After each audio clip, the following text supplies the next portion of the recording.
Galera, infelizmente, o pior aconteceu. Como eu falei no vídeo de palpite, apesar de todas as grandes lutas do UFC 300, pra muita gente, não só aqui no Brasil, mas também fora, a luta principal da noite era Charles do Bronx contra Arman Tsarukyan. Luta importantíssima pra carreira do Charles, porque vencendo, ele poderia receber a oportunidade de ter a sua revanche contra Islam Makhachev. Curiosamente, também é o caso do Arman Tsarukyan, que fez a sua estreia no UFC lá em 2019 contra o próprio Islam Makhachev, antes do russo ser campeão do mundo. A luta então estava valendo pela chance de ter o acerto de contas com o russo. Só que, querendo ou não, era uma luta muito arriscada pro Charles. Era uma situação muito arriscada pro Charles, já que em teoria ele não precisava fazer essa luta. Ele poderia simplesmente esperar pelo Islam Makhachev, que muito provavelmente vai voltar a lutar agora em junho. Mas enfim, no fim das contas ele quis se manter ativo, quis enfrentar o Arman Tsarukyan.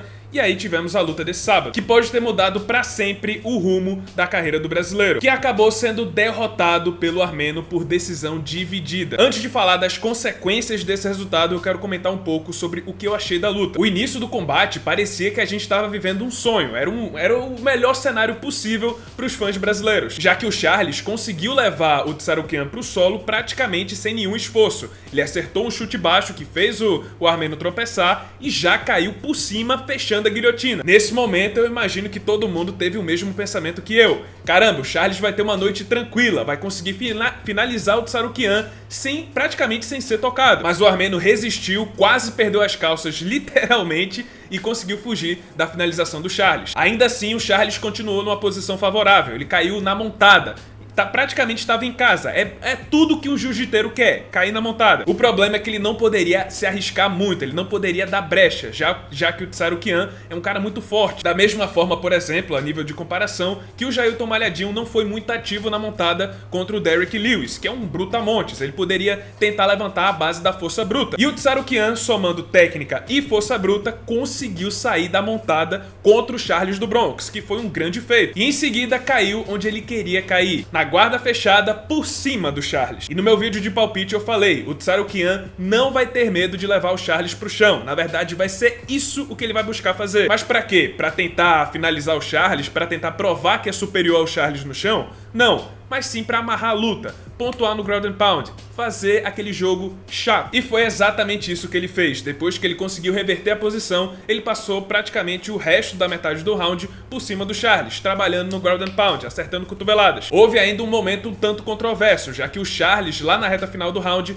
acabou acertando uma pedalada ilegal no rosto do armeno. E eu não acho que essa tenha sido a intenção do Charles, acertar uma pedalada. Eu acho que ele tentou empurrar o Tsarukyan com o pé, tanto que você vê que o pé do Charles, primeiramente, acerta o peito do adversário, mas aí acabou escorregando e acertou o queixo do Tsarukyan. Nesse momento eu tive medo do árbitro até tirar um ponto do Charles ou até da luta acabar ali, do médico entrar, avaliar o Tsarukyan, achar que ele ficou com alguma concussão e interromper a luta ali, no final do primeiro round. Por sorte, nada disso aconteceu. Não tiraram ponto do Charles e a luta continuou. Voltaram para a mesma posição e o Tsarukyan continuou trabalhando no solo. Charles ainda conseguiu levantar na reta final do round, só que era tarde demais para fazer mais alguma coisa. No meu vídeo de reação da luta, que eu tava assistindo a luta ao vivo, já vai subir no canal também, eu vi vitória do Charles nesse primeiro round. Eu achei que foi um round muito apertado, porque o Charles dominou a primeira metade do round e o Tsarukyan dominou a segunda, mas pelo fato do Charles ter feito a ação mais efetiva no solo, que foi a quase finalização, que ele pegou a guilhotina, eu achei que o Charles venceu esse primeiro round por uma pequena margem, mas ainda apontei que os juízes poderiam ver vitória do Tsarukyan nesse primeiro round, pelo fato que ele trabalhou bem no ground and pound. Já o segundo round foi o round mais claro da luta, uma vitória clara do Tsarukyan. Começaram trocando, onde o Tsarukyan mostrou uma flexibilidade invejável, acertando aquele X-kick, né, o chute machado,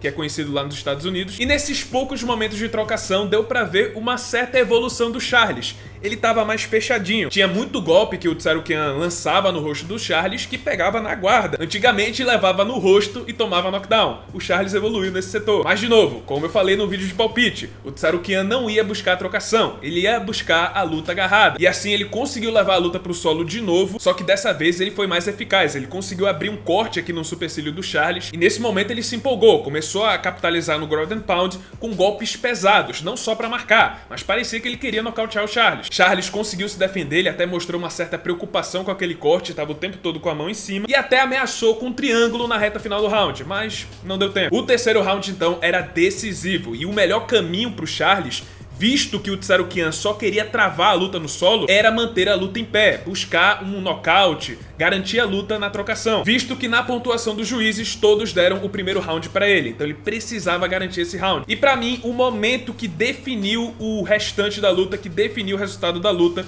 foi aquele momento que o Tsarukyan tentou uma queda e o Charles entrou na guilhotina. Nesse momento, ele acabou facilitando o trabalho do Tsarukyan de levar a luta pro solo. E beleza que o Charles também é perigoso de costas pro chão, só que o o Tsarukyan queria fazer no solo é travar a luta, é não dar oportunidade pro Charles tentar uma finalização, tentar escapar. Sendo assim, como eu falei, a melhor chance do Charles era em pé, a chance de acertar uma boa mão, de derrubar o Tsarukyan, acertar um knockdown, ter algo mais efetivo na luta, era em pé. Pra mim, essa guilhotina foi um erro fatal, porque facilitou o trabalho do Tsarukyan de levar a luta pro solo e assim repetir aquele jogo chato, travar a luta, ficar golpeando no ground and pound, até o tempo esgotar. E foi exatamente isso que ele fez. Na reta final, o Charles ainda tentou um Darce Choke, né, aquele triângulo de mão invertido, que tava quase encaixado. Se ele tentasse girar pro lado, talvez conseguisse pegar, mas não deu tempo. No fim das contas, eu vi vitória do Tsarukyan nesse último round, ou seja, eu pontuei 29-28 pra ele, segundo e terceiro round pro Tsarukyan, primeiro round pro Charles. Teve um juiz que viu vitória do Charles nesse último round, só que os outros dois juízes viram vitória do Tsarukyan, com a mesma pontuação que eu dei agora. Resultado final, vitória de Arman Tsarukyan por decisão dividida. A maior vitória da sua carreira. Carlos, então o que isso significa? Significa então que o Tsarukyan vai enfrentar o Islam Makhachev na próxima luta? Não sei. Eu acho que vão acabar fechando Islam Makhachev contra Dustin Poirier pro UFC 302. E mesmo que o Islam Makhachev vença o Dustin Poirier no UFC 302, eu ainda acho que o vencedor de Max Holloway contra Justin Gaethje, que tá acontecendo enquanto eu tô gravando esse vídeo, ainda vai ficar na frente do Tsarukyan, por ser mais popular e por ser uma luta nova para o russo. O Islam Makhachev já não queria enfrentar o Charles por ser uma revanche, por ser um adversário que ele já venceu. Imagina o Tsarukyan, que não só é uma revanche, mas é uma revanche contra um cara que não vai trazer os mesmos números que o Charles. E eu garanto também que Gaethje ou Holloway, seja lá quem vencer nessa luta de agora, tem um poder de barganha muito maior do que o Tsarukyan. Ou seja, o Tsarukyan vai ter que esperar bastante para ganhar essa chance pelo cinturão. Quanto ao Charles, eu ainda quero fazer um vídeo comentando a respeito, mais focado nisso,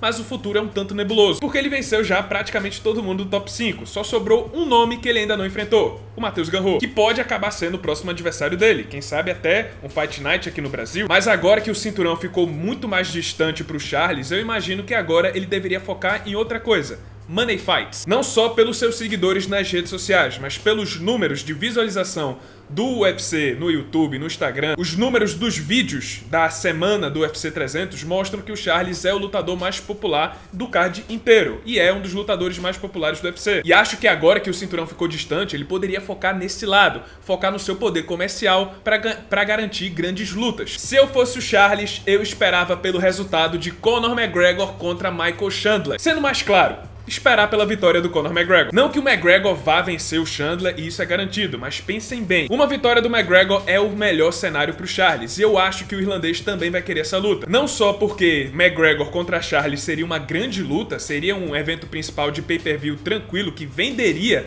eu acho que talvez até mais do que 1,5 milhão de pacotes pay-per-view, como também uma vitória pros dois lados seria importantíssima. Pro McGregor, uma vitória contra Charles colocaria ele de volta na elite do peso leve. Pro Charles, uma grande vitória, volta ao caminho das vitórias, ganha a maior bolsa da sua carreira e aí pode voltar a focar no cinturão. E mesmo que a revanche pelo cinturão não aconteça, ele já garante o seu pé de meia. Quero comentar mais a respeito no próximo vídeo, mas por hoje é só. Esse foi o vídeo, espero que tenham gostado. Se você gostou, deixa seu like, se inscreve no canal, já ativando o sininho das notificações para não perder o próximo conteúdo. E é isso, muito obrigado por terem assistido e até a próxima.